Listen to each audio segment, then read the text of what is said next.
దాదాపుగా 35,000 ఓట్లతోని కాంగ్రెస్ పార్టీ గెలిచిందంటే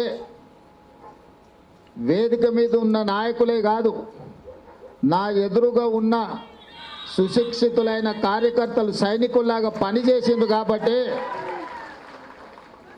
ఈనాడు కొడంగల్ శాసనసభ నియోజకవర్గం నుంచి మనం తెలంగాణ రాష్ట్రానికి నాయకత్వం వహించే ఒక మంచి అవకాశం మనకు కలిగింది.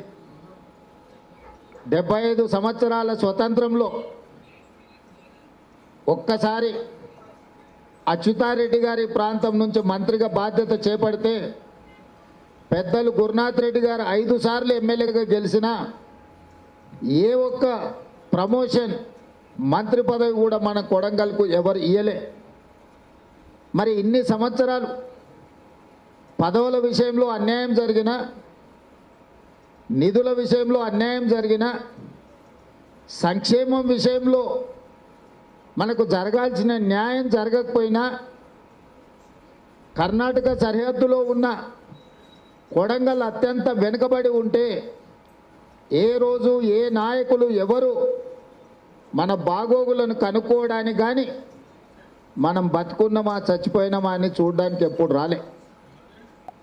ఇన్ని నాయకులు కానీ మండల స్థాయి నాయకులు కానీ పూర్తిగా దీని మీద ప్రత్యేకమైన దృష్టి పెట్టి పని చేసి ఏ ఒక్కరికి అన్యాయం జరగకుండా దీన్ని అంతా కూడా ప్రక్షాళన చేయాలి.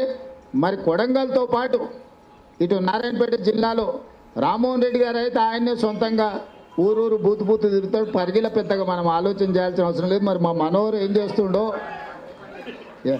ఎకరాలు కొని గజాల బకరాలకు అమ్ముతుండేమో తెలియదు, కానీ అదొక 10 రోజులు మా మనోహర్ వాయిదా పెట్టాల్సిందే.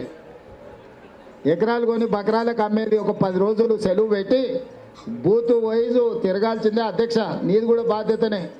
జిల్లా మొత్తం శివన నారాయణపేట మా డాక్టర్ అమ్మకు చెప్పి నువ్వే 84